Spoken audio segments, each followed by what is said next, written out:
are now listening to the Rapport Podcast Network. Is it time for the Oklahoma Sooners fans to start to panic about all of the exits that we've seen in the transfer portal? Let's talk about it here on the Sooner Spotlight.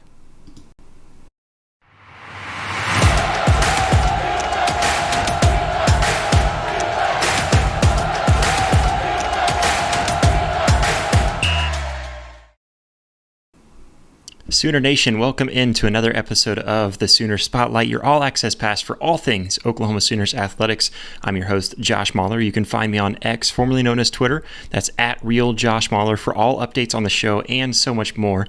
And just a quick reminder that we are still running a giveaway for 2 free tickets to the Armed Forces Bowl to see Oklahoma versus Navy. So if you want to go to that game with absolutely free tickets, 2 free tickets, all you have to do is hit that subscribe button. If you have already hit that subscribe button, take a screenshot, go over to my X, my Twitter account, whatever you want to call it, go to my profile and post that picture of you already being subscribed on that post. All you have to do is just prove that you're a subscriber and we will go through. I am actually going to have someone else pick that out for me. It's not going to be me picking the winner. So you guys go over there. If you repost that post, retweet it, whatever that's called anymore. Still confusing in this whole transition from Twitter to X. But if you go over and check that out, all you have to do is just have a screenshot proving that you are subscribed to this channel and post that to that post to be entered in for a chance at 2 free tickets. Reposts will get an extra consideration.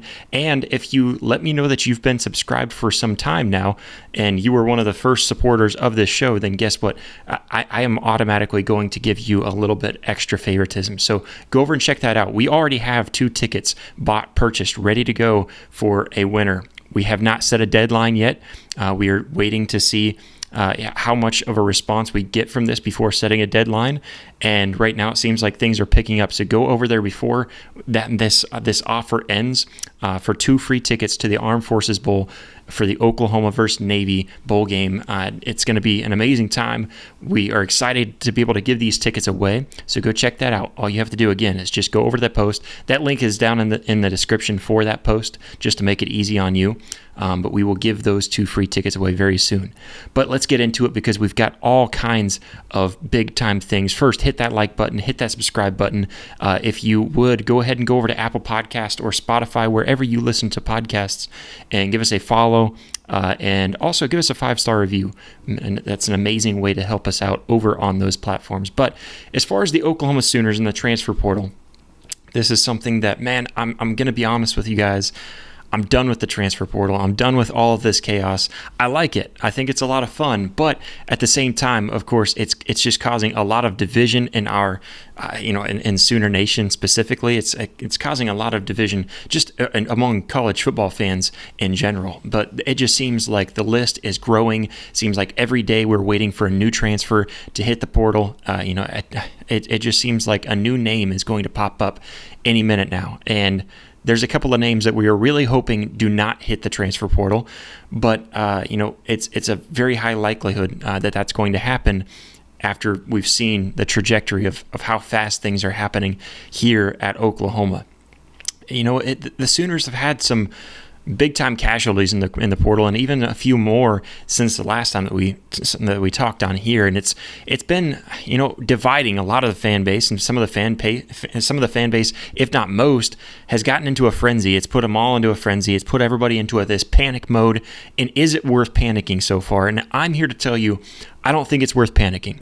Now, before I explain why, let me first list off all of the transfers that we have now had added to this list, this long list of transfers for Oklahoma. We have 6 wide receivers, 4 of which were, we were kind of led to believe that they wanted to stick around. I think there was some reports coming out that Brent Venables felt very sure that maybe they were going to stick around. I don't know how true those reports are, and I don't really know how true it was that Brent Venables really thought they would stick around, and maybe there's more to the story later on as of why they didn't stick around. But those 4 being Nick Anderson, Jaleel Farouk, Brendan Thompson, and Andrell Anthony. I think all four of those guys, I think we would have expected them to stick around, but Brennan Thompson is probably the biggest shock, the biggest surprise to the Sooner Nation, just because I feel like Brennan Thompson, he was a guy that played a lot this year. And we'll get to him a little bit more here in just a little bit. But, as far as Nick Anderson, that was a little bit of a shock, but we understand his reasoning. Jalil Farouk, kind of right along the same lines. And Andrel Anthony is one of those guys that I think a lot of people felt like we kept on getting strung along all season long. And another couple of guys that are wide receivers that are hitting the transfer portal is Jacques Petaway and J.J. Hester. They're both on their way out as well. Not a big surprise since they didn't really have the production that you would have thought, and they really didn't have a productive year, and a year that they saw the field way more than any of us would have projected them to have seen. When we back up to spring ball, we wouldn't have really expected them to be on the field as much as they ended up being on the field, and they really didn't give us a whole lot of production. So not a big surprise for both Jacques Petaway and J.J. Hester, although I wish that really any of these wide receivers could stick around, especially those first four that we mentioned. With Nick Anderson, Jalil Farouk, Brennan Thompson, and Andrel Anthony, I feel like all four of them, they could be some big-time guys. And we understand that as Oklahoma fans. We were excited to see all these guys on the field together this past season, and it just didn't work out that way because of injuries. And it's one of those things that's it's tough to see the entire wide receiver corps just kind of breaking down. That entire room is empty now. And so it feels really weird to look around and see all of these guys hitting the portal, and it just seems like one after another. And it's taking a lot of Oklahoma fans by shock, but it shouldn't too much. Just to move on real quick, we've also got 3 running backs that have announced that they're hitting the portal. Not really much of a shock to anyone with these 3 guys, with Emeka Megwa, no playing time given to him. Caleb Hicks, not really given a chance when he probably should have been given a chance at some point in the season. It feels like maybe that was something that, he felt cheated. And I can understand where he's coming from. Hope the best for both those guys. And then also Chapman McCown, which we've mentioned. Great teammate, but he probably wasn't really going to see the field a whole lot and really get much of a chance at OU. Now, the quarterback room, that was one that I wasn't too concerned about. I really wasn't concerned about the quarterback room. I said we have Michael Hawkins, and we have, we have some other guys that would serve as good backups, some guys that I think can be kind of helped and progressed along the way to be really good backups to take over when Michael Hawkins isn't there anymore, whether he transfer or go on to the NFL, graduate, and all that kind of stuff. So, I wasn't too concerned when Jackson Arnold left. Plus, of course, a lot of speculation with John Mateer. Maybe he would come in. Malik Murphy is also being thrown in there. I know Mensa was also thrown in, but he has now already been picked up. So, I'm just looking around.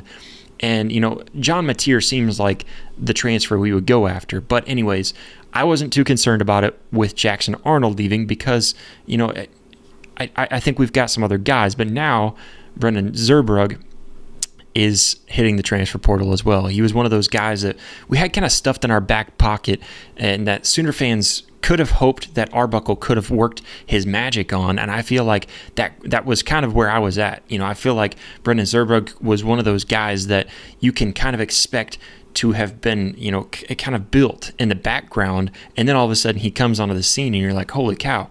There's been a lot of progression with this guy in several different ways, and I feel like Ben Arbuckle, he's one of those coaches that I had faith in coming over. That's a big reason why I think a lot of us are so excited to have him come along to Norman, is that he can work with those 3-star recruits and turn them into looking like really good 4-star recruits.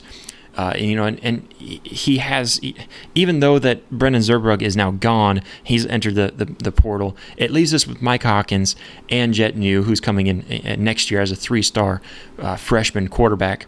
And that's somebody that, if you don't remember, during signing day, Ben Arbuckle stole him from Oklahoma State literally in the midnight hour, less than 24 hours before he signed with Oklahoma.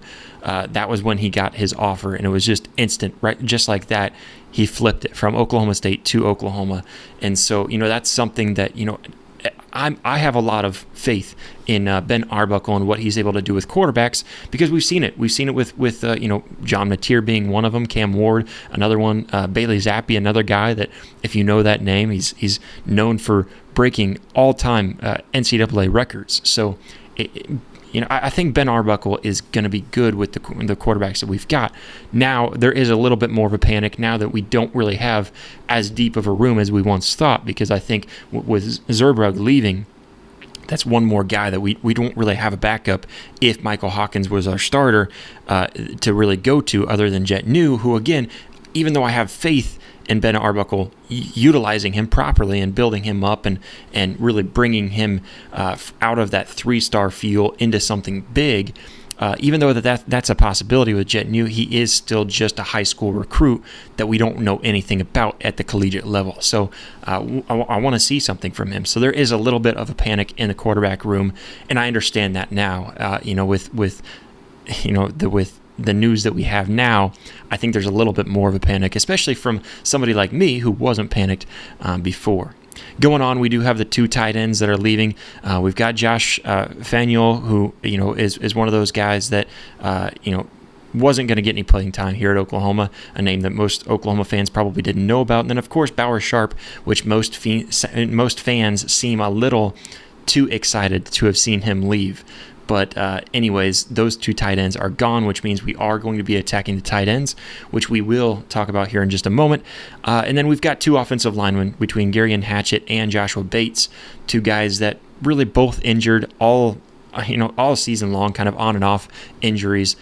And I'm not too sad to see either of those guys leave. I think both of them will be replaced with some bigger names that I think could definitely be some big-time matchups here, some big-time offensive linemen to add to that group. But then on top of that, I think we've got some guys that were freshmen this past season that are moving up, and I think they showed that they are looking much better than we might have expected.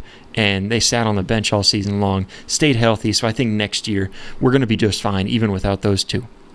Going on to the defense, that's the side of the ball that we really haven't lost a lot of guys, and even from the guys that we've lost, we're not really in any kind of panic with the defense. It's just that we really need this offense to do something, because if this offense would have done something at all season long, then hey, we might have had a pretty good season. But on defense, we did lose Dasan McCullough, and although it hurts to see him leave, we do have some dudes on defense, and it just keeps on getting stronger with Brent Venables and the way that he recruits, and his skills of recruiting on that side of the ball seems to have been proven so far. So I think we're going to be just fine on defense, even without Dasan McCullough. We've got some other guys. We're really hoping to bring Kendall Dolby back. Haven't seen his name really being mentioned at all, but it sounds like we're really trying to keep him around and get him healthy, which could be amazing. We've got some other guys too that are most likely going to stick around. The defensive side of the ball seems like it's pretty stout, pretty firm. It seems like we're going to be able to keep everybody around over on that side of the ball. But then we also lose Makari Vickers, one that I think hurts a little bit to know that we lost a depth player. And then Jaden Rowe, Eric McCarty, who was kind of, a legacy here at Oklahoma, and a lot of people hate to see that. And Kenai Walker, who was a great player on and off throughout the season. We've had our criticisms of him here on this podcast, but all out of love, and so, seeing those 4 DBs leave, that kind of stinks a little bit, but I think the defensive side of the ball is going to be just fine. And so, I think that's something that we can look at, and we can recognize that, hey, defense is going to be just fine with Brent Venables, and knowing what Zach Alley did this past season as his first season as an offensive coordinator for us. I think we'll be just fine going forward. But a lot of Sooner fans, they're looking at all these numbers. They're looking at how many guys have entered into the portal. 6 wide receivers, and Bauer Sharp, who is our leading wide receiver. That's a big deal, and that sounds like a big deal with the number of players that we've had enter into the transfer portal. It sounds like it's time to panic. But here's where I'm going to get into why we shouldn't panic. I know I just listed off all the guys that are leaving, but most of the players hitting the portal are on the offensive side of the ball. This is an offense this past season that was 121st in total offense, 94th in scoring, 131st in sacks allowed, and 122nd in passing offense. There's a lot more offensive stats that I could list off to prove to you how bad this offense was this last year, but I don't have to do that because you guys are Oklahoma fans, and you saw that all season long. You know how bad this offense is. Even though I think a lot of these wide receivers and even Jackson Arnold, I have been and still will be a Jackson Arnold supporter, and I truly believe that guy has talent, and I think in the right system, which I think Ben Arbuckle has the right system, that Jackson Arnold could be good. And I think with these wide receivers, I think that they all are very good wide receivers. But let's not act like we're losing a whole lot of production, because all wide receiver stats combined from this last season, all 6 wide receivers that we're losing, rack up an entire 694 yards and 3 touchdowns. Bauer Sharp bumps that up to, our leading receiver. He bumps that up to 1,018 yards and 5 touchdowns total on the season. That is our entire receiving corps all together that's leaving. We are losing an entire room of wide receivers that, as a whole, this past season combined for less than the production of any one of the top 20 receivers that are leading receivers in the FBS. I mean, that doesn't mean that those players wouldn't have put up big numbers in 2025, but maybe this staff wants to clean house just a little bit. And we have to look at these guys and also recognize that there's a lot of moving parts. A lot of the speculation that, these guys are faking injuries is nonsense. There's no evidence for that. There's a lot that goes on behind the scenes. There's discussions between the players and their coaches, their friends and their teammates, their families. There's a lot of discussion and things that go on behind the scenes that we will never know about with these guys when they plan and they make this decision to transfer out. And so we have to recognize that. It seems like, and I understand where the speculation comes from, that these players were just faking injuries, that all of a sudden we see Andrel Anthony running routes and he's just fine. Just remember, maybe he still wasn't cleared to play just a few weeks ago. Maybe he wasn't, or maybe he did make his decision a couple of weeks ago. But I don't think that's a bad thing when you've been out all season long to hold off maybe the last game or even the last 2 games. I don't think that's a bad thing, and I don't think we should criticize a guy for deciding to do something like that to plan ahead for his future. If that was the case, we don't know that that's the case. Some of this exodus may just be the fact that Ben Arbuckle is looking for a certain kind of guy, and that's these guys that are leaving just aren't it. And maybe he's suggesting to them, hey, I'm not sure how much use you will be in this system. I'm not sure how good of a fit you are in this system. So we might have to have you just go ahead and transfer out if you want to keep on producing. Otherwise, we'd love to keep you around. It's not that they're always shoving players out. Sometimes it's just, hey, I don't know if there's a whole lot of playing time in the future for you, or I don't know that you're going to fit so well with this system. I want to give it a shot, but just so you know, it might just be a shot that ends up plummeting your stock in the future. So there's a lot of things that go into that. And maybe there's already some certainty that there's certain guys that are coming to fit this scheme. There's certain guys that are planning on coming to Norman, and there's kind of that insider information about that we don't know about. There's a lot of speculation going into it from the fans, and I think a lot of the speculation needs to stop. I also think that there's a lot of fans calling for coaches' jobs, which seems really crazy to me, because we had one bad season under this coaching staff where you look around at why we had such a bad season, and yes, you can blame the coaches for a lot of it, but overall, I mean, this was one bad season, and when you just go back one season ago, the biggest thing that kind of splits the two was the fact that we went from Jeff Lebby, offensive mastermind, over to Seth Luttrell, and I think that's the biggest one. But anyways, some fans, I think they're kind of calling for jobs even just because we've lost all these wide receivers. Emmett Johnson being one of them. I think that's crazy talk. I think we have to understand that this year was an anomaly. This year was kind of an outlier. And so, I don't think that's really the right way to go, start calling for coaches' jobs as a fan base. And I think that some fans are even believing that, not just from the exodus that we've seen, but some fans believe that just because we haven't had commits already, that we're just failing as a coaching staff. Guys, just remember, it's been less than a week since the portal opened. It just opened a few days ago on Monday. So let's back up, take it slow, understand that the portal takes time. And we have to understand that sometimes, those good players, they're going to take their time and get their decisions right. And the good schools like OU are going to take their time too to make sure that they get the right players that are coming in that fit a certain criteria. And another narrative going around in the fan base is that just because they aren't big names that we're going after, just because they're not these quote unquote big names, doesn't mean we shouldn't go after them. Not only that, but sometimes some of your big names aren't going to come this cycle. There's another cycle of the transfer portal that will hit after these bowl games and stuff. So that later cycle, that might be where some of your bigger names come from. That may be what Oklahoma's waiting for. There might be some inside information that, hey, I know we really need these wide receivers right now, or we really need a tight end, or we really need an offensive lineman. We really need whatever, you fill in the blank.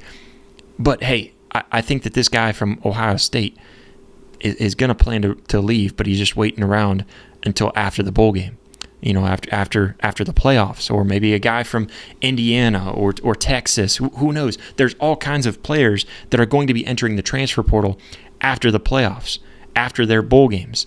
John Mateer being one of those that, it seems like there might be some speculation that he's going to be hitting the portal. And if he does, he's coming to Oklahoma. But right now, they still have to finish their bowl games. So just understand that there's some guys that aren't going to enter the transfer portal this time around. They might wait until the next opening of the transfer portal, and I believe that's up in the spring too. I don't have that date pulled up in front of me, but just recognize that there is another transfer portal window that you might see some of these quote-unquote big names. Not only that, but just remember, there's guys, we can pull up some examples from Oklahoma. You got Baker. Baker wasn't a big name. Drake Stoops was not a big name. He was a walk-on. Of course, he's, I guess, has the big name tied to him, but he wasn't a big-time recruit or anything. He was a walk-on. Jacob Jordan, who's on our team right now, who we've seen some glimmers of hope coming out of him, he's a walk-on. Xavier Robinson worked his way from the practice team to working into a starter role. So, just recognize that there's a lot of smaller names, and I could go down the list of a bunch of different names that they were maybe some. Cam Ward was a 0-star. Let that sink in, and that dude just now won some awards tonight as I'm speaking, but he just won some awards this week. So, just looking around, recognize that sometimes those guys that don't seem like a home run hit end up being a home run hit. So just recognize that. And again, good players are going to take their time. Those good players, the ones that we really want, they're going to take their time. And Oklahoma is going to take their time to find those good players. So let all that sink in. Don't panic too much just based on all of that. Now, going over to who Oklahoma is targeting in the transfer portal. We talked about some guys. We brought up some guys' names that we're looking at in the transfer portal, and there's been a little bit more movement in the transfer portal front for guys that OU is looking at and trying to bring in, and offers being made. And it looks pretty certain that Oklahoma could be the front runner for Washington State cornerback. That's DB Ethan O'Connor. That's a dude that his name's kind of been thrown out there. It seems like he's probably going to lean Oklahoma. He's a guy that just entered the transfer portal very recently, and I know we have some Washington State ties with Ben Arbuckle, even though he's on the offensive side of the ball. He's a dude, so that's one guy that we could be looking at. And Oklahoma is also they're leaning really heavy. They're kind of the favorites right now on the number one offensive lineman in the portal, which we just actually talked about a couple of other offensive linemen that are in the portal that we're also pushing really hard to get.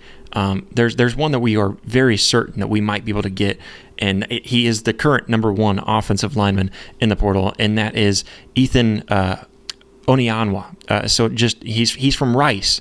So again, not that big time school. He's not coming from Ohio State. He's not coming from Michigan, anything like that. And I understand where people are coming from with that, but this is a big time get.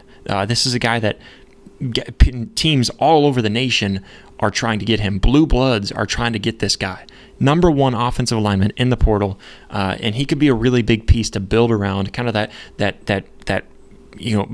block at the bottom. Whenever you start off with a base with Legos. Not really sure what that piece is called, but he could kind of be that you build upon him around that offensive line. Then of course that offensive line kind of gives you a lot of extra things. It can help your quarterback out, as we know as Oklahoma fans. So, just recognize that we are going after some big-time names that don't really seem like big-time names because they're coming from Rice. They're coming from Miami of Ohio. That's okay.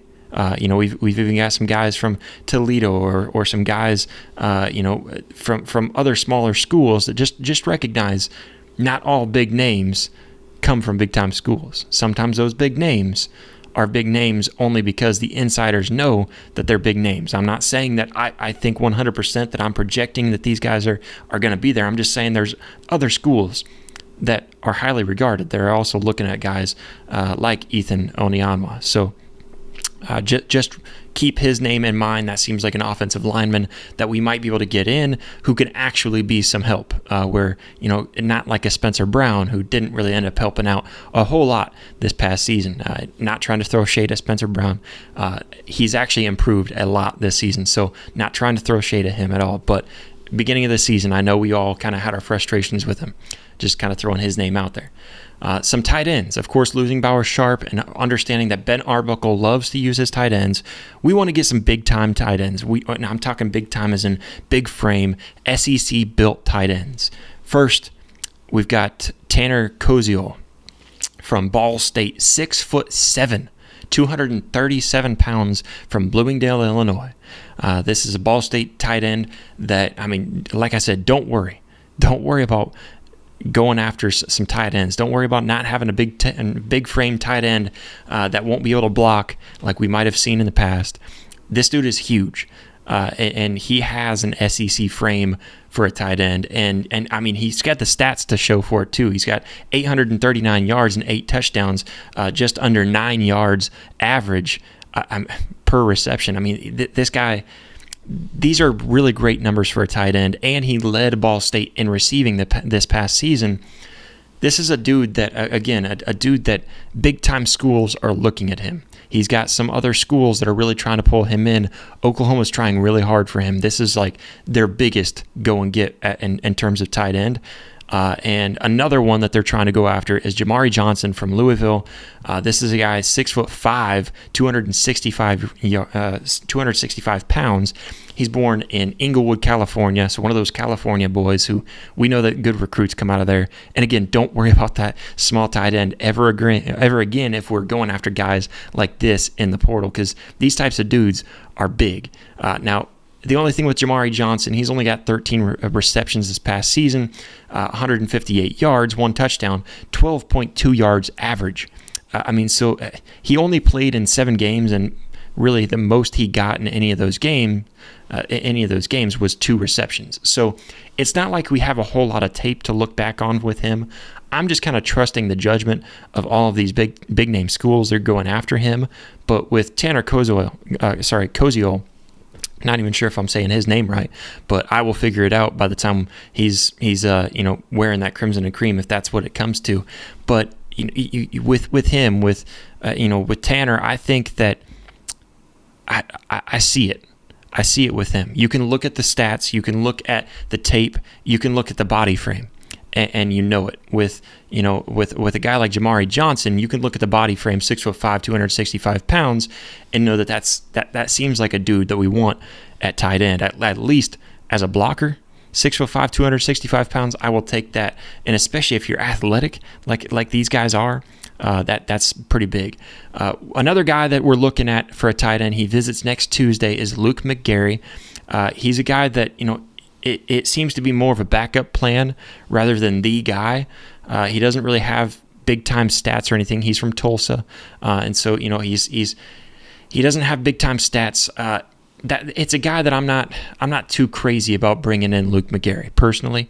I don't know enough about him to really feel confident in saying that I'm excited to get him. But another guy that we are definitely looking at, and it seems like more of the backup plan that, hey, it seems pretty certain that we could get this guy in if we needed to fill that spot at tight end.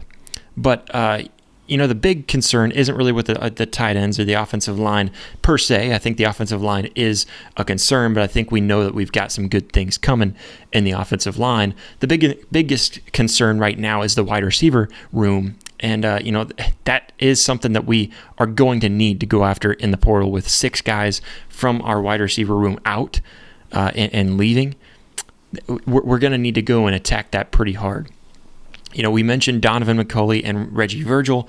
Hopes are still high with them. Their names are still in there for Oklahoma, but their names are also starting to gain traction in the portal where other big-time teams are seeing these guys. So McCulley and Virgil both on the top of our list currently, and we would love to get them in because I think they could add some talent that we really need to this offense, but they're not necessarily these are guys that might be able to be picked up by someone else, So I mean, I still think we've got a pretty good chance at either one of them, but those are still guys that we're looking at. Anyways, going on to a new name that's been entered into the portal, if I can get my words to come out properly, is Neziah Hunter. This is a guy that his name is a big time name from Cal, a big time receiver, and it's very evident to anyone how good this guy is. I mean, Cal has been a pretty solid team all season long. Not a great team, but a pretty solid team. They're in the ACC, so he's gone against some competition. And that dude is a freak of nature. He's one of those wide receivers that you really want to get. He does visit next week, but we can't get too excited about him.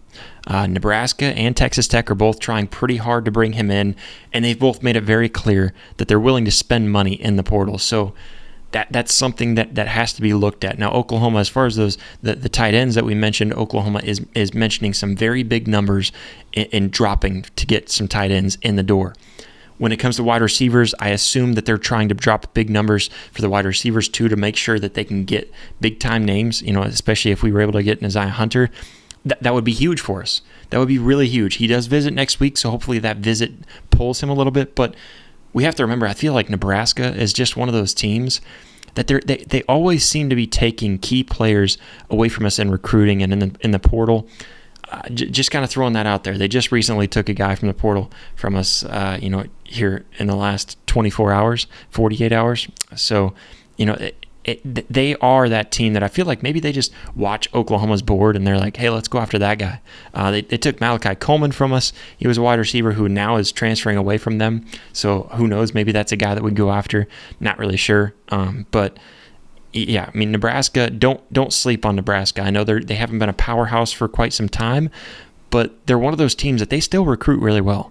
They have 2 5-star recruits in one class now after getting the defensive lineman from Missouri. But going on with Brennan Thompson leaving, it's kind of stirred up a little more concern. And nobody wanted Thompson to leave, but it seems that OU staff believes that with him leaving, his production can be replaceable. 230 yards, 2 touchdowns.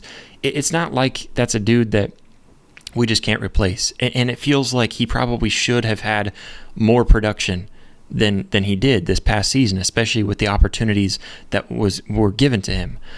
He wasn't able to capitalize on it, and it's not all his fault. It really isn't. I feel like, honestly, it's probably more not his fault than anything. But, he's one of those guys that, Oklahoma is probably looking at, and it seems like even in the staff that they feel like they can do without. So maybe not necessarily pushing him out the door, but just letting him know, if you are thinking about leaving, right now is probably the best time for you to try to leave. We just want you to do what's best for you, kind of situations, trying to part ties, mutually part ties, and so I think that's kind of what they're doing, parting ways, and doing it peacefully. That kind of seems like the word that I'm seeing, that I'm reading from this situation with Brennan Thompson. We still do retain Jaden Gibson at the moment, and Deion Burks. Although it seems that Deion Burks could leave any moment, and I know Oklahoma fans are sitting here just kind of chomping at the bit, really hoping that we don't see that name pop up in the portal, because he's a guy that we want back, especially with the fast start that he had last season. It feels like when he was in, he was productive every time. And so we do want Deion Burks back really bad. You know, it seems that there could be momentum to bring him back for the 2025 season, but don't get too attached. I'm nervous that we are going to see his name in there because there's been a lot of speculation. I think even Deion Burks is kind of fighting with it. He wants to stay, but he also knows that there might be an opportunity to leave and go do something to further his future. And on top of that, all of his teammates are leaving. So we can understand where Deion Burks is coming from, especially at this point, holding out this long. He's one of those guys. But Jaden Gibson, that's a guy that we really hope to keep around. He's a guy that would really shock me if we do lose Jaden Gibson. Jaden Gibson seems like he's really the guy to stay, and he seems like he would be the veteran that we would have on the team going into next season if we were able to keep him around. So that's kind of all we know on the transfer portal front as of this moment. Hey Sooner fans, did you enjoy this video? Well, go ahead and hit that like button and go ahead and hit that subscribe button. What are you doing if you've made it this far and haven't already? You should be able to find that subscribe button over here. And then if you want to see full episodes, we've got those up here and clips right down here. So go check that out. But we thank you all so much for all the love, all the support. We'll catch you next time. Boomer.